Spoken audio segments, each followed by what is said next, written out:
베스트셀러가 되었던 책입니다. 바로 그 책 이름이 내일이 내 생의 마지막 날이라며 이라는 책입니다. 바로 그 책을 쓴 사람이 히스이 오타로라는 사람이고요. 내일이 내 생의 마지막 날이라며 여기에서 이런 질문을 하게 됩니다. 내일이 내 생의 마지막 날이라면 단 한 번도 이 질문을 스스로에게 해보지 않았다면 당신은 지금 잘못 살고 있는 것입니다. 우리 모두 언젠가는 죽는다라고 합니다.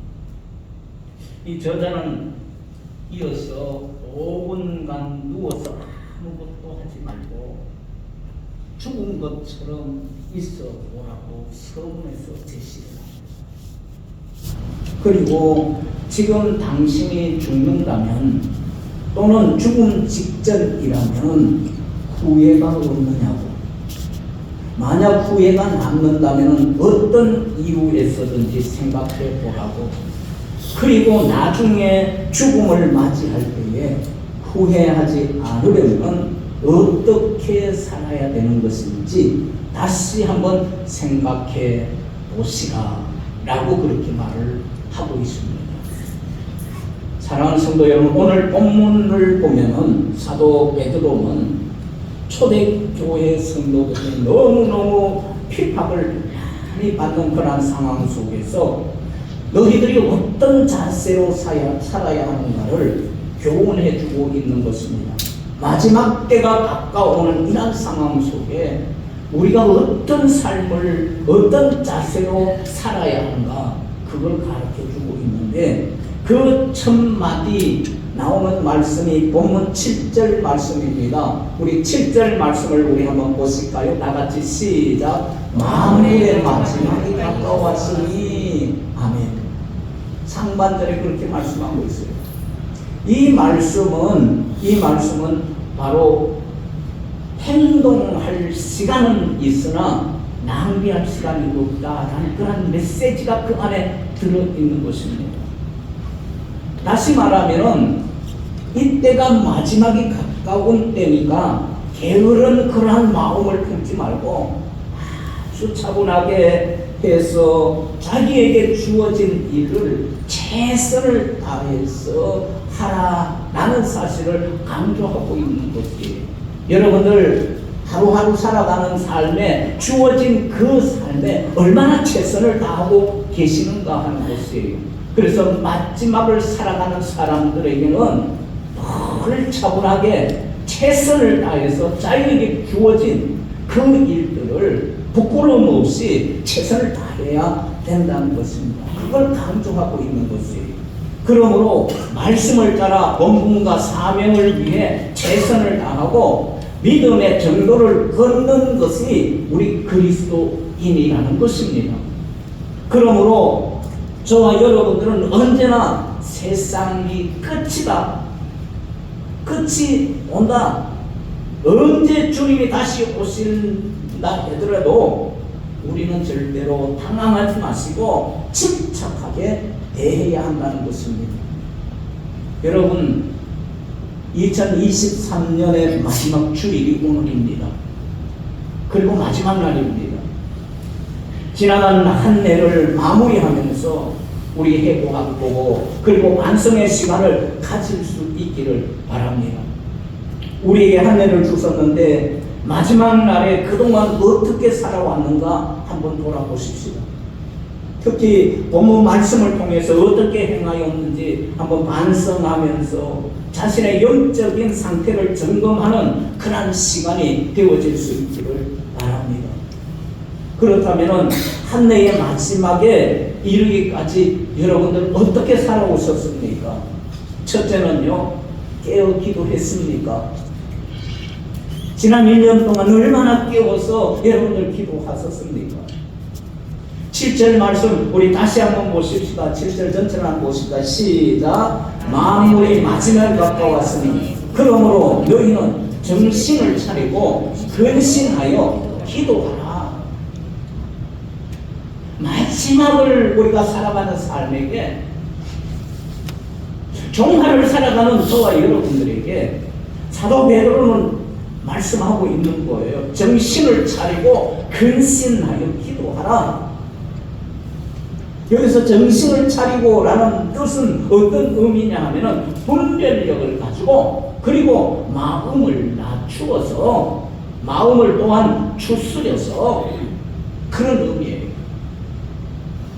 또한 근신하여 라는 말은 근신한 마음을 가지다, 정신을 맑게 하다 라는 의미를 가지고 있어요. 그래서 마음과 정신을 맑게 하여서 깨어 있어야 한다는 것입니다. 사도 베드로는 마지막 때에 우리 성도들이 환경이 어떻든지 관계없다는 거예요. 그것 따라 절대로 요동하지 마시고, 환경이 어떻든 조건이 어떻든 그거 요동하지 마시고 냉정하게 깨어서 기도하며 자신의 믿음을 지킬 수 있도록 하라고 하는 그런 교훈을 우리에게 주고 있는 것입니다.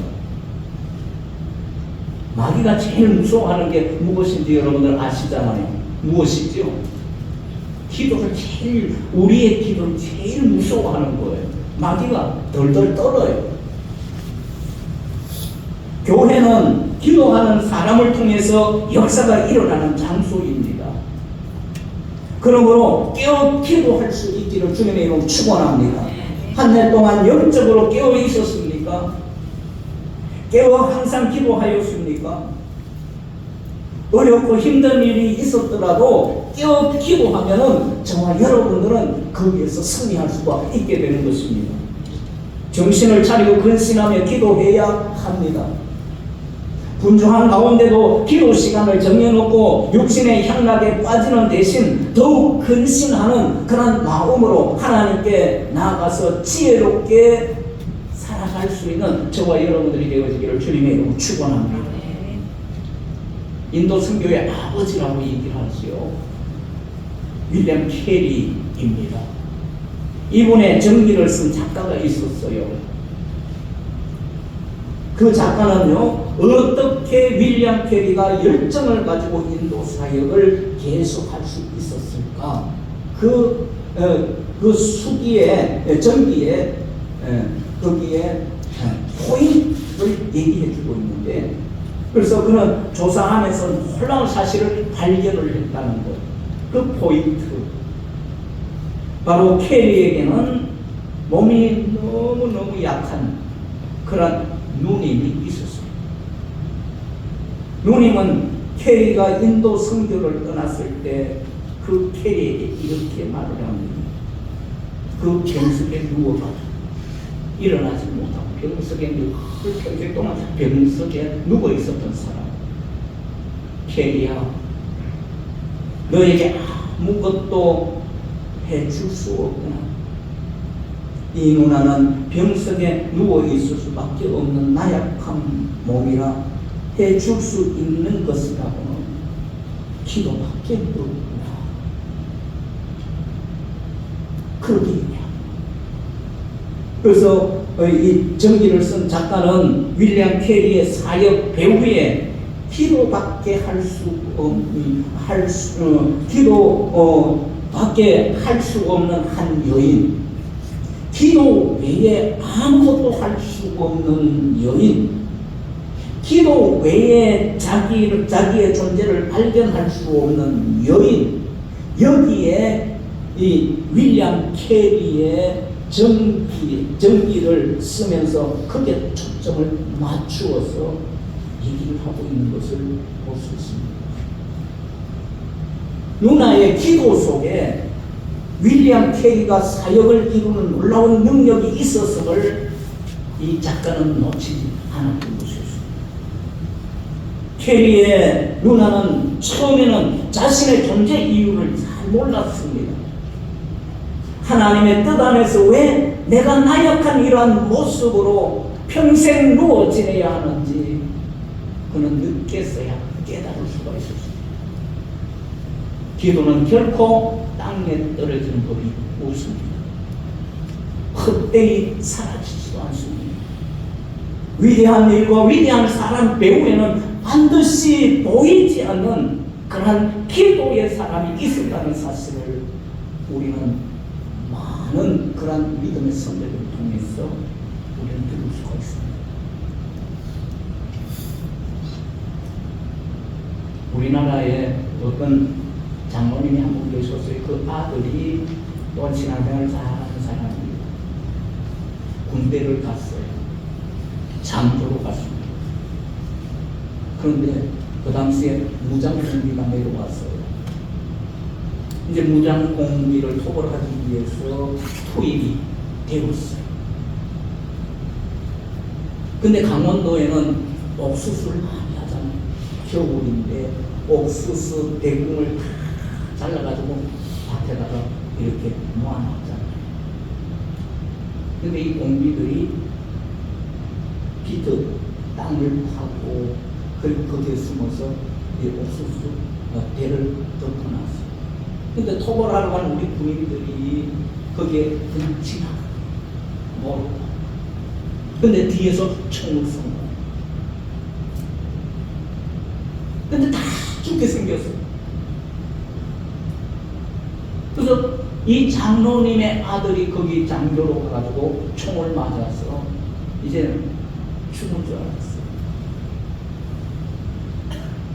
마침 그 당시에 유경수 여사의 도움을 받아가지고 헬기를 통해서 그분을 이송을 합니다. 그 소식을 아버지가 들은 거예요. 보통 아버지들 같으면은 어떻게 아들이 총을 맞아서 사경을 헤매고 이제 죽었다는 이런 소식을 들었을 때에 그때 어떻게 해요?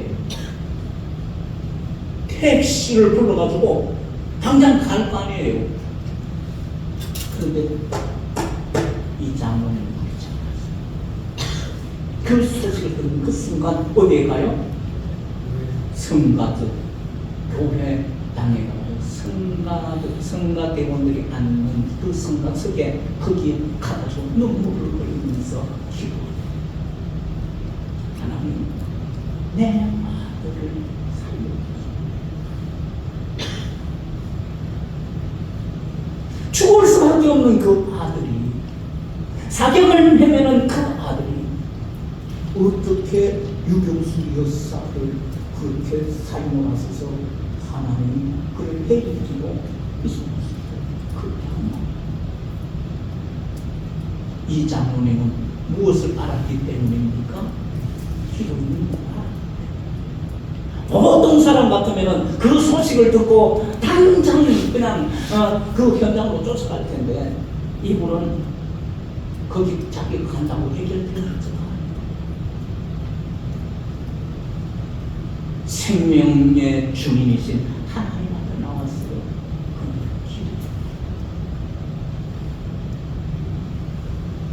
여러분, 우리 그리스도인들이 마지막을 살아가는 그 삶의 자세 가운데 하나가 정신을 차리고 기도하라. 지난 1년 동안 여러분들 그렇게 기도하시면서 아멘. 새롭게 다짐하실 수 있기를 2024년도에는 내가 정신을 차리고 근신하여 기도하리라 이렇게 결단하는 저와 여러분들 되어주시기를 주님의 이름으로 축원합니다. 기도의 능력이 크기 때문입니다. 그리고 두 번째는 뜨겁게 사랑하셨습니까? 8절 말씀을 한번 보십시다. 다 같이 시작. 무엇보다도 뜨겁게 서로 사랑할지니 사랑은 선한 죄를 없느니라. 여기에 뜨겁게라는 말이 나오는데요. 이 뜨겁게라는 것은 열렬한 깊이 있는, 여러분들 사랑하더라도 어떻게 사랑하라는 거예요? 열렬하게 사랑합니다. 깊이 있게 사랑합니다. 깊이 있게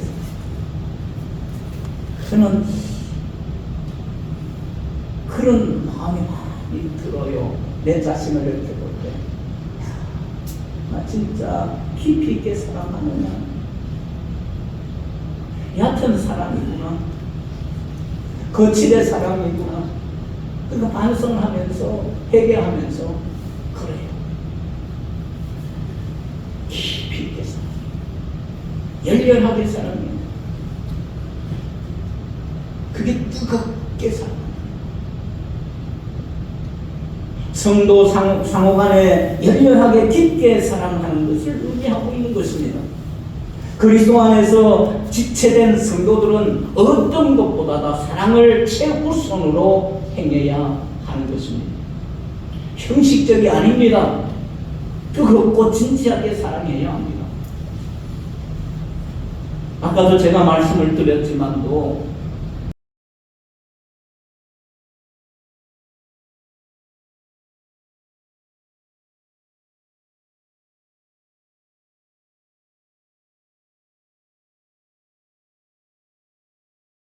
사랑하기 때문에 당신에게 이렇게 하지 못한 것 미안합니다.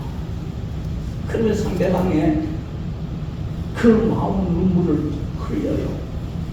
눈에서 눈물이 고여요. 미안합니다.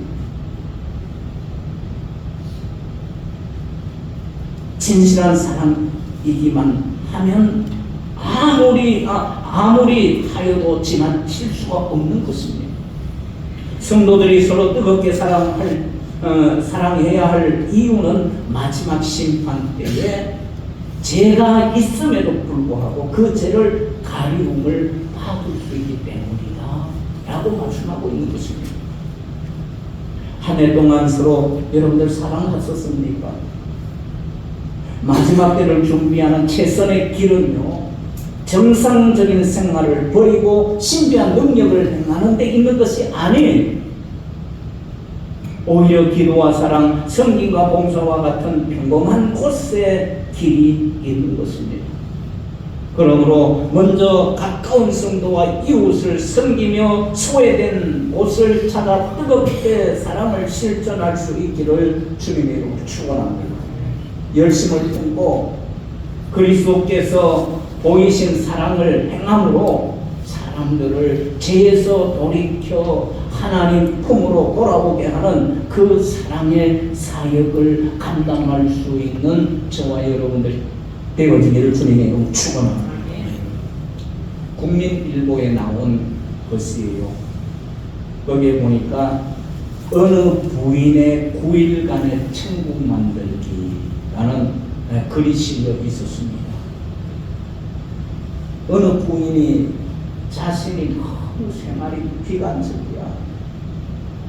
그러면서 그 비관적인 삶, 너무 어렵고 힘들고 괴로워서 하나님 앞에 기도했어요. 간절하게 기도했습니다.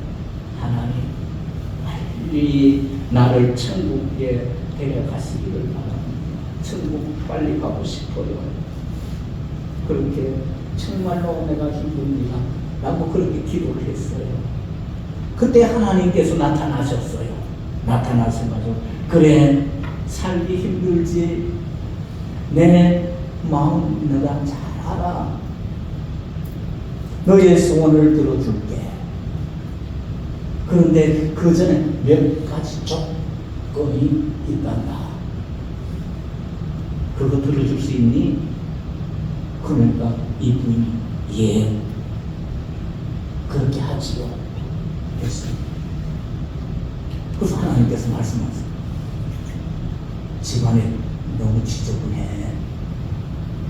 그런데 내가 죽은 후에 정리 잘하고 갔다는 말을 들을 수 있도록 집안 청소 좀 깨끗하게 잘 하더라 그랬습니다. 그녀는 열심히 막 집안 청소를 합니다. 반짝반짝 나도록 그냥 집안 청소 한 거 정리 잘 해놨어요. 그러고 난 이후에 3일 후였습니다. 하나님 또 찾아가셨어요. 말씀하십니다.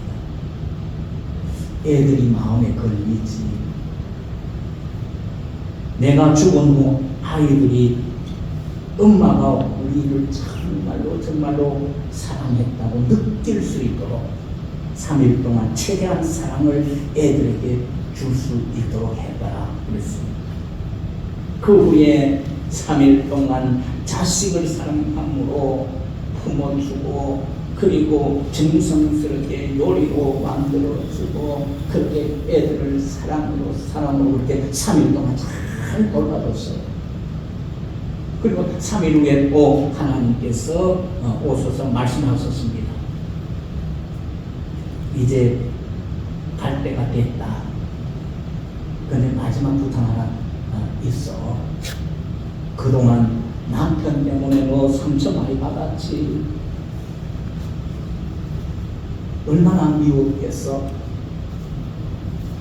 그래도 장례식 때 남편이 참 좋은 아내였는데 나는 말이 나올 수 있도록 3일 동안 최대한 남편에게 친절하게 대해주거라 그랬어요.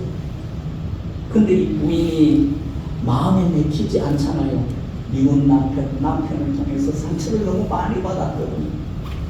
그러니까 마음에 내키지 않았지만도 천국에 빨리 가고 싶은 마음에 3일 동안 그 남편에만 최대한으로 친절을 베풀어준 거예요. 그러고 난 후에 다시 3일이 되었습니다. 하나님께서 오셨어요. 말씀하십니다. 이제 천국으로 가자. 그런데 가기 전에 집 한번 쫙 한번 훑어보고 한번 돌아보고 가자. 그렇게 합니다. 그래서 이 부인이 집 안을 돌아보니까 집이 너무 깨끗하다. 청소를 해놨고 오랜만에 보니까 애들 얼굴에 막 웃음꽃이 막 피어나고 그냥 막 그런 거예요. 그리고 남편은 그 얼굴에 보니까 흐뭇한 그런 미소를 지고 있고요. 그 모습을 보니까 이 부인은 천국으로 떠나고 싶지를 않는 거예요. 결혼 후 처음으로 자기 집이 천국 같은 거야. 이제 천국 떠나려고 그러니까. 그래서 부인이 하나님 앞에 이렇게 얘기합니다. 하나님, 갑자기 행복이 어디서 이렇게 왔지요? 얘기를 해요. 그래서 하나님께서 말씀했습니다. 지난 9일 동안 너가 만든 거란다. 너가 그렇게 만든 거야. 그때 부인이 말을 합니다. 정말이에요. 그러면 이제부터 여기서 천국을 만들어가며 행복하게 살아볼래요. 그렇게 부인이 얘기를 했다는 것입니다. 여러분, 사랑이 만든 기적입니다. 너가 나를 사랑해라 이게 아니라 내가 사랑하니까 천국이 되더라는 가정이 아무리 지긋지긋한 가정이 이러쿵저러쿵 그렇게 할 것이 아니라 내가 사랑을 베푸는 천국이 만들어지더라는 거예요. 며칠 동안요? 9일 동안 그렇게 됐더니 천국이 돼버렸더라는 거예요. 가정이. 마지막이 오기 전에 사랑의 사역을 감당할 수 있는 저와 여러분들이 되어지기를 주님의 이름으로 축원합니다. 우리 개웅교회가 지옥 같습니까? 그렇다면 여러분들 사랑해 보십시오. 그러면 며칠 후에는 우리 개웅교회는 사랑이 넘치는 천국이 되는 것입니다. 그리고 세 번째는 은사로 봉사했습니까? 라는 것. 10절 말씀을 한번 보십시다. 다 같이 시작. 각각 은사를 받는 대로 하나님의 여러 가지 은혜를 받은 선한 청지기 같이 서로 봉사하라.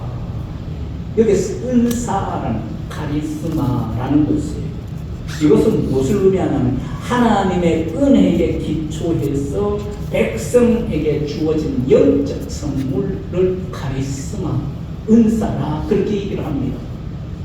그러니까 예언이나 방언과 같은 은사만을 말하는 것이 아니고요. 그것뿐만 아니라 가난한 자를 돌보는 것, 가르치는 것, 자선을 베푸는 것, 그리고 긍휼을 베푸는 것처럼 그리스도인들의 공동체를 섬기는 데 유익한 모든 것을 포함하고 있는 것입니다.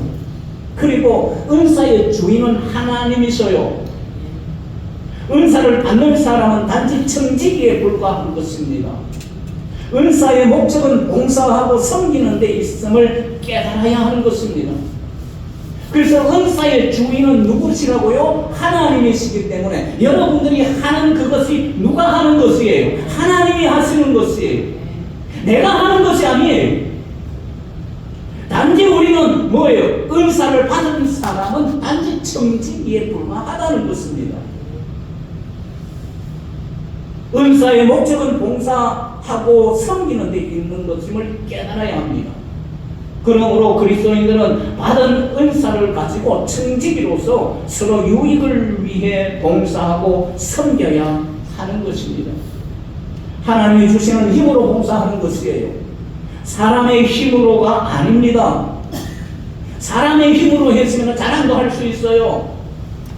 내 힘으로 했거든요. 내 능력으로 했거든요. 자랑하지요.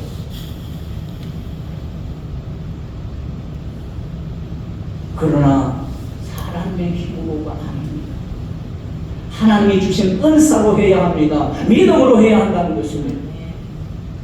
사람의 힘으로 하려기에 억지로 체면으로 하면은 또 자기를 드러내고 그렇게 자랑하는 데 애를 쓰는 것입니다. 그러다가 여의치 않으면은 여지없이 뭐예요? 불평합니다. 내가 이렇게 했는데, 그렇기 때문에 교회 일은 내가 하는 것이 아니에요. 누가 하는 거예요? 하나님이 주신 은사로 하는 것입니다. 믿음으로 하는 것이에요. 내가 하는 것이 아니에요.